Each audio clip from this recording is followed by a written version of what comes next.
These are my favorite times companies have rebranded stuff to just trick you about what you're getting. Chilean sea bass. This ugly dude used to be called the toothfish, but then we ate most of the good fish. So they were trying to figure out a way to sell some of the uglier fish to us, and a dude came up with the idea of just calling this a sea bass, even though it's not. We do this all the time with fish. Red snapper used to be called hogfish, and it's not a snapper at all. For balance though, sometimes they actually make the names more honest, like mahi-mahi used to be called dolphinfish, not a dolphin, and uni used to be called whore's eggs, and whores don't lay eggs. They give birth to live young. Other food things. Giving me less candy is less fun than giving me more candy, but they can just call it fun size and I'm not allowed to sue. A combination pressure cooker and slow cooker is called an instant pot. That is not an instant. It should be called some things faster, some things slower pot, or like 45 minutes is pretty good for stew pot. Convection ovens are called air fryers now, even though frying means to cook in oil. Methane became natural gas. It's from nature. I bet the greenhouse gases don't count. Car companies changed the name of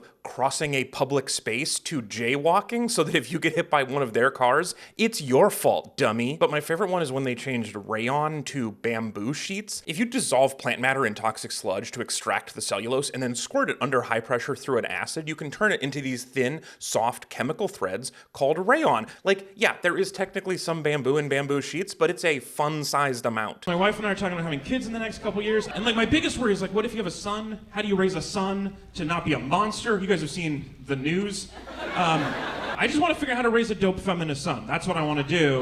Yeah, thank you. I am the real hero, thank you. Like one thing I think is really important to teach your kids about consent. What I'm going to tell my son though is I'm going to say, just so you know, consent is important, but it's really more of a bare minimum. What you're really looking for is participation. That's... If you say, would you like to have sex, and she says, sure, don't. Like, just... You got a lot to discuss. Just talk at that point. Like, no one wants to have sex with a carnival ride operator. It's like, you may board now. Enjoy your time in the tunnel. The entrance is further down than you're expecting. Like, no, you want to be like, would you like to have sex? And she's like, you better shut up and f me before these flight attendants notice we're out of our seats. That is consent. That's what you're looking for. And then my son would be like, wait, but if she's with you in the airplane bathroom, how is she gonna land the plane? Oh, he assumed the pilot was a woman? Yeah, he's my dope feminist son. There is a song that we have done dirty. Possibly the worst thing we've ever done to a song in history as a society. And you know the song. You know that song. And you know what that song means? That means a clown is about to show up, and that sucks. That sucks. It's a sucky thing to do to a song. But do you know what that song is actually called? It's called Entrance of the Gladiators. It is a battle march written by the bandmaster of the Austro-Hungarian army that was meant to evoke war. We took a battle march and made it the juggling theme. Can you imagine a gladiator entering to that song right now?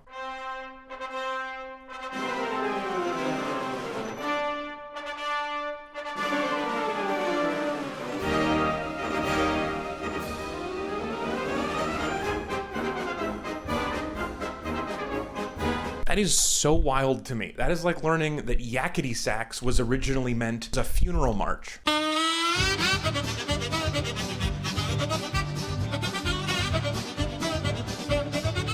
So I just got off a flight, and this thing happened that I did not know happened in real life. I'd only ever seen this in movies, which is the pilot got on and said, is there a doctor on board? But then this thing happened that I've never even seen in a movie. There was no doctor on board. The pilot came back on the thing. There's got to be a doctor here. But he sounded annoyed. We was like, oh no, we've upset Plane Daddy. Somebody better learn CPR right now, or you're all going to bed without peanuts. I will pull this plane over. And then he comes back on and he goes, okay, is there a nurse on board? We were like doing an auction. If we waited long enough, it was going to be like, is there a dental hygienist on board? Has anyone on board played Operation? I did have to take a 1-hour CPR class in high school. How long before I have to volunteer? You know how like if like 73 people in a row die, the mayor of Cincinnati becomes president? I think. Fortunately though, there was a nurse and the guy died anyway. Really makes you think though. No, he was fine. He was just dehydrated. But I do assume, because we're in the sky, you know, she was probably out of network, so I'm sure he paid $12,000 for that. It's time for another round of Guess What They're Making, and people told me I wouldn't get this one, but this is easy. This is just how Spanx work now. This is some sort of futuristic dress she'll never be able to take off. Are they turning her into a mummy? Did she do bad and they're going to bury her alive? Or is she like just about to get in a car accident and they're being super prepared just in case? Or are they making her into a lady piñata? Are they going to fill her with delicious candy? Or are they going to Stepford wife her? Is this the first step in her becoming like a Westworld tavern waitress or something? What did she do to deserve that? Or is this just like how all mannequins are made? And like every mannequin tells a story. Or this is like a Mythbusters thing. They're about to shoot this with a potato gun. Why is there a tree in water? Why water? Why did you put fish in her? Why is there a fish aquarium in her butt? I want to show you the silliest thing that I've ever spent kind of a lot of time and money on. So a couple years ago, my wife and I got this new TV stand and we couldn't figure out what to put in it because we don't have a lot of movies, we don't have any video games. So I was like, what do we put in this cabinet right here? So after a lot of thinking, we decided to put our whole apartment.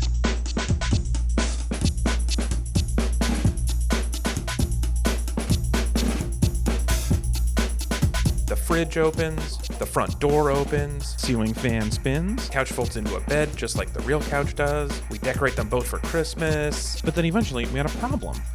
What do we put in the tiny version of this cabinet? So we put the whole apartment again.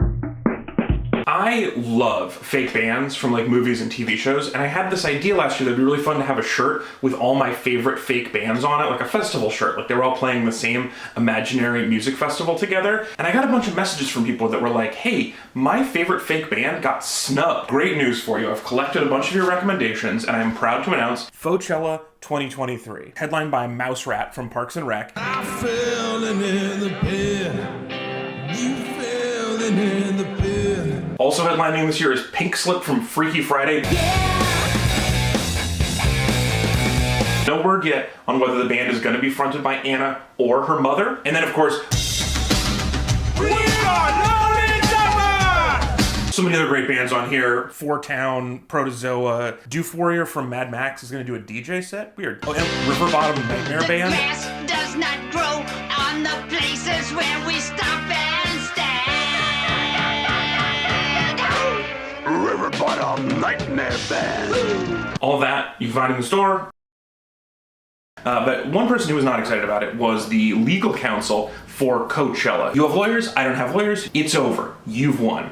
In unrelated news, I would like to tell you guys about my new fake band, fake music festival, Faux-Cello. And if that isn't good enough, this can be Fallapalooza, Boston City Limits, Plywood Stock. I've got more puns than you've got trademarks. Elon Musk is a weird loser, but is he a scam? Find out on my recurring segment. Is it a scam? Yep. He's been around Silicon Valley for a long time, first being fired as the CEO of X-Bank and then being kicked out as the CEO of PayPal. But he's most known for founding Tesla. And by founding, I mean not founding, investing, kicking out the founders, and then later making a large settlement that allowed him to claim he was the founder. But his true passions are saying things out loud that aren't true and making predictions that don't happen. In 2011, he said we'd be to Mars in 10 years. Then in 2017, he said we'd be there by 2022. He's constantly claimed that we were moments away from full self-driving cars. He also said that by 2020, if you buy a Tesla, it will be able to work during the day without your help as a robo-taxi, going so far as to showing a completely fake app. In 2014, he promised that your car would be able to swap its battery within minutes so that he could get a bunch of government subsidies, numerous tunnel projects, and then ghosted all of the cities he was working with. The only tunnel he did build was in Las Vegas, which he said would be fully autonomous, but instead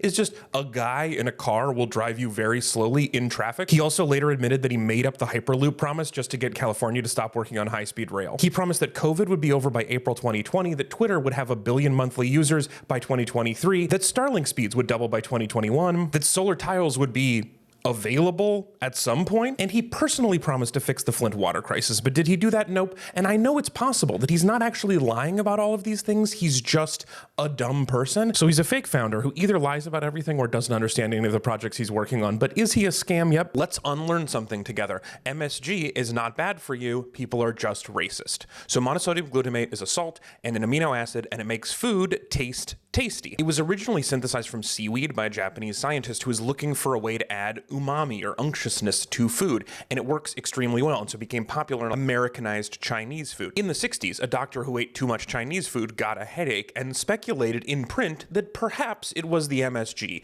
even though MSG occurs naturally in tomatoes and Parmesan cheese, and he never wrote about how he got a headache when he had too much pasta sauce. Scientists researched it and clearly showed that it had no ill effects, but it was too late, mass hysteria took hold, and a bunch of people claimed to get mysterious magical symptoms from eating too much Chinese food, like tingles and jitteriness. I should point out that while studies consistently showed no problems from humans eating MSG, they did show that there were some problems when they injected MSG directly into the brains of rats, which proves that scientists are very weird and hate rats. I'm not going out on a limb here. This has been debunked for ages, but people are still writing Yelp reviews about how a restaurant gave them MSG jitters. And that's sad because it means we're missing out on a lot of good umami tastiness because companies have to cater to a small group of people who have little tiny rat brains that act as if they've recently been injected directly with yum powder. I have a bachelor's degree in philosophy, which is stupid. My favorite thing I did in philosophy is I took a class called the philosophy of time travel.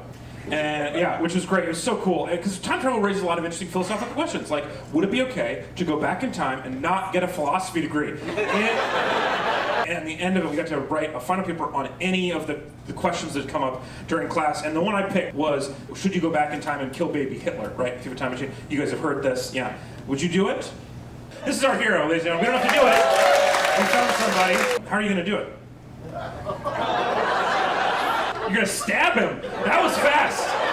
Deciding to do it took you a while, but as soon as I asked how, you were like, old Stabby is just in my closet, waiting for an opportunity. What I wrote about was, what is the rest of your day like? Because that's what I'm interested in, right? Because it's a weird day, right? You're gonna go commit a time murder and then not be able to tell anybody because they've never heard of Hitler. So that's weird. Here's what I picture would happen. So you get in your time machine, you go back, you stab a baby, you get back in your time machine, you come back to this time, you come to a comedy show, because you already bought tickets to your show, it's sold out, you want to make sure you used it.